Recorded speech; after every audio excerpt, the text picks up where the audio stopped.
বছরের মতো সময় আমরা একটি সরকারকে দেখেছি। তার আগে 2 বছর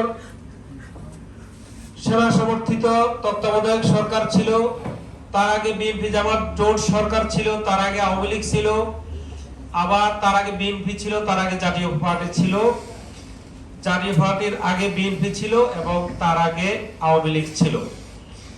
এই পরিসংখ্যান থেকে আমরা দেখি যে মূলত 2 থেকে 3টা দল পালাক্রমে এই দেশকে শাসন করেছে।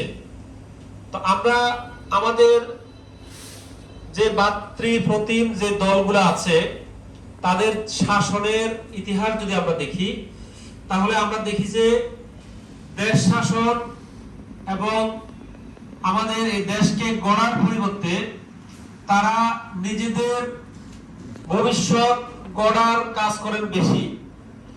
আমরা দেখি যে একজন লোক তার চাল চুলো নেই, সে নেতা হয়েছেন, তারপরে মেয়র হয়েছেন, এমপি হয়েছেন, মন্ত্রী হয়েছেন। শুরুতে সে ছিল নিঃস্ব আমাদের মতোই, কিন্তু একটা পর্যায়ে এসে আমরা দেখলাম যে সম্পদের পাহাড়। পত্রিকায় এসেছে ফেনীর পতিত গডফাদার নিজাম হাজারীর সম্পদ 5 বছরে বেড়েছে প্রায় 500 গুণ, সম্ভবত আমি যদি ভুল না করি। এখানে